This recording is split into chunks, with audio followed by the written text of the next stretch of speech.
Oi, pessoal, tudo bem com vocês? Pessoal, nossa aula de hoje é uma revisão sobre a introdução da enfermagem em pronto-socorro. Então, eu vou falar um pouquinho aqui, resumidamente, o que vocês precisam saber, né, sobre essa introdução. Então, primeiramente, o que é um pronto-socorro? É um local destinado ao atendimento de urgências e emergências. E o que é urgência e o que é emergência? Estão lembrados? Emergência necessita de uma assistência, de um tratamento imediato. É qualquer patologia, né, acidental que cause um agravo à saúde e que essa pessoa tenha o risco de morte, tá? Então, a emergência, ela é um agravo à saúde que necessita de atendimento e tratamento imediato. A urgência é um agravo imprevisto à saúde que necessita de uma assistência imediata, tá? Podendo esperar até algumas horas para a intervenção, tudo bem? Essa é a diferença. Falando um pouquinho sobre pronto atendimento porta aberta e pronto atendimento porta fechada, estão lembrados? Qual que é a diferença entre um e outro? Então, um PA, porta aberta, é aquele PA que atende pacientes com ou sem encaminhamentos. E um PA, porta fechada, é aquele PA que atende somente com encaminhamento. Encaminhamento de quê? Médico, né? De uma outra unidade, encaminhamento de uma ambulância, seja ela SAMU, seja ela ambulância ViaOeste, do Corpo de Bombeiro, tá? Então, o porta fechada ele só atende com encaminhamento. Falando um pouco sobre o atendimento pré-hospitalar, né? O que é? Aquele atendimento que ocorre antes de chegar num hospital, fora do âmbito hospitalar. Então, atendimento pré-hospitalar é aquele que acontece fora do âmbito hospitalar. Como assim fora do âmbito hospitalar? Que acontece na rua, no local do acidente, tá? Que normalmente esse tipo de tratamento, ele é realizado por uma equipe que fica na rua, na ambulância, numa base móvel, tá? Existem tipos, né? Falando um pouquinho de ambulância, tipos de ambulância. Então, quais são esses tipos? Tem ambulância marítima, né? Aquática, tem ambulância terrestre, tem ambulância aérea, né? Quando eu falo ambulância, é o atendimento por meio de avião, escuna, lancha, tá? Tem a ambulância terrestre, que vocês já conhecem, que é mais comum, tá? E dividem-se em ambulância de suporte básico e ambulância de suporte avançado. O que diferencia entre uma e outra? Primeiramente, os profissionais da equipe, né? Uma ambulância de suporte básico vai conter um motorista, um técnico ou auxiliar de enfermagem. E para que ela é destinada? Para transportar pacientes que não correm risco de agravo, não correm risco de morte, tá? E a ambulância de suporte avançado, ela pode ser considerada como uma UTI móvel. O que uma UTI móvel contém? Tudo que teria numa UTI hospitalar. Ou seja, equipamentos de suporte avançado, né? Como material para desfibrilação, material para intubação, para oxigenação, para ventilação manual, ventilação mecânica, tá? Carrinho de emergência dentro da ambulância, oxigênio, ar comprimido, material para realizar eletrocardiograma, monitor cardíaco, todos os materiais que são presentes numa UTI. Bomba de infusão. E os profissionais, né, que permanecem nessa ambulância comportam um motorista, um técnico ou auxiliar de enfermagem, um enfermeiro e, se houver necessidade da presença do médico, o médico também, tá? Então, essa é a diferença entre uma e outra. Então, falamos um pouquinho aqui do âmbito pré-hospitalar. Vamos entrar agora no intra-hospitalar, né? No atendimento em sala de emergência, que é um local destinado para atender apenas situações de emergência. Quais são os recursos materiais que são necessários para uma sala de emergência? São inúmeros recursos, né?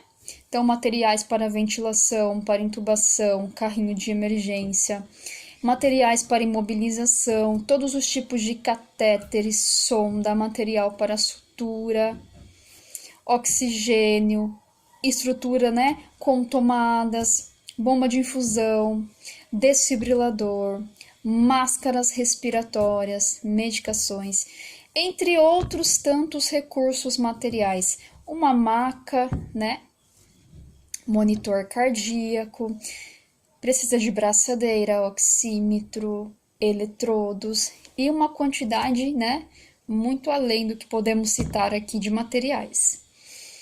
E recursos humanos, qual equipe, né, que vai compor uma sala de emergência, uma unidade de pronto atendimento? A equipe de enfermagem, enfermeiro, técnico e auxiliar de enfermagem, tá? E ou auxiliar de enfermagem. Existem instituições que exigem técnicos de enfermagem e outras instituições que podem um auxiliar de enfermagem, tá, pessoal? Aí vai precisar da equipe médica, médico generalista, tá? Um clínico geral e médicos especialistas como pediatras, ortopedistas, cardiologistas, cirurgião plástico, tá? Entre outros profissionais. Lembrando que nesse caso de médicos especialistas, normalmente essa equipe é presente numa unidade de pronto atendimento, tá? Porta fechada, dentro de uma instituição hospitalar, tá? Nessas unidades que eu comentei com vocês, que são porta aberta, PAs, tá? Zona Leste, Zona Oeste, Zona Norte. Normalmente, quando necessita de um especialista, esse paciente é encaminhado para uma unidade especializada, tá? Não tem especialistas de plantão lá. E nem no PA porta fechada também, não tem especialista de plantão, tá? Então, o especialista, ele é solicitado por meio de um telefone, tá? E aí ele vai para a instituição, ele não está lá de plantão. A não ser que o clínico geral tenha uma especialidade, né? Seja um cardiologista, seja um ortopedista. Normalmente, tá? Os PAs, tanto porta aberta, principalmente, os profissionais que devem conter é um ortopedista, tá? Um clínico geral. E se a instituição atende criança, deve haver um pediatra. E se atende gestante, deve haver um obstetra, tá? Então, essas especialidades não podem faltar. Sempre o clínico faz o primeiro atendimento e quando ele estabiliza o paciente, ele solicita a presença de um especialista, tá? Com relação a uma outra equipe, a equipe de higiene, que também é necessário aí no âmbito de pronto atendimento. Esses são os profissionais, tá? Recursos humanos. Pessoal, agora vamos falar um pouquinho, né? Existe um plano de atendimento, existe as etapas, né? Que devemos seguir durante o atendimento numa unidade de pronto atendimento. Então, como a gente deve seguir essas etapas? Deve haver planejamento, lembra, né? O que é planejamento? Planejar materiais e planejar a equipe, tá? Deve haver, dentro desse planejamento, reposição de material, separar os materiais que vão ser utilizados no caso específico, tá? Organizar a equipe para que cada um faça a sua atribuição, para que não haja nenhum tipo de cuidado ou procedimento repetido, tá? Além do planejamento, nós temos a triagem, tá? O que é a triagem? É a classificação do risco. A triagem, quando ela ocorre no ambiente fora do hospital, ela se inicia no local, né?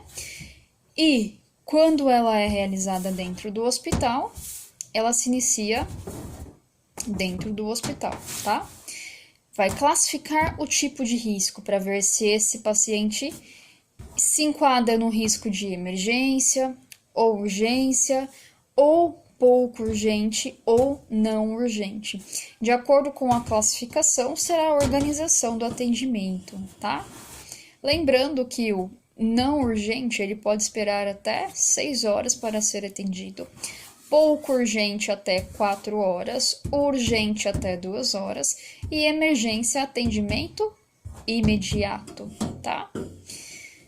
Vamos só exemplificar. Quais situações, por exemplo, seriam situações de emergência? Um infarto, né, agudo do miocárdio, uma parada cardiorrespiratória, um politraumatismo, tá? Uma urgência, uma apendicite, um cálculo renal, um cálculo na vesícula, uma situação pouco urgente, uma amidalite, sinais e sintomas como náusea, cefaleia, dor muscular, mialgia, não urgente. Ou, por exemplo, situações dermatológicas, né? Não é uma coisa urgente. Uma mancha na pele, que não vem acompanhada de outros sintomas. Pediculose, que é piolho. Escabiose, que é sarna, tá? Então, são situações não urgentes, que não vai causar danos, nem tem risco de morte para esse paciente, tá? Além da triagem, nós temos a avaliação primária, a primeira avaliação que é realizada no paciente. Essa avaliação, ela consiste em restabelecer, né, os sinais vitais que foram agravados ou foram alterados, tá? É a primeira avaliação. Nessa avaliação primária, lembra do que vocês vão realizar daquelas etapas? A, B, C, D, E, né? Nós aprendemos na última aula. Então, no A, o que vai fazer? Controle de cervical e permeabilidade de vias aéreas, né? Vamos pensar que no controle de cervical, vocês não vão colocar o colar cervical no paciente normalmente, né? Dentro do hospital. Se ele veio de ambulância, ele já vem com o colar cervical. E esse colar deve ser tirado só depois da autorização médica, depois que o paciente realizar o raio-x, tá? Então, no A, vocês vão fazer permeabilização das vias aéreas e controle de cervical. B, respiração e ventilação. Vão verificar a frequência respiratória, vão ventilar o paciente se for necessário, preparar material de intubação se for necessário, oxigenar o paciente, tá? C, circulação e controle de hemorragia. Vocês vão verificar todos os sinais vitais, né, que envolvem a circulação, pulso, frequência cardíaca, pressão arterial.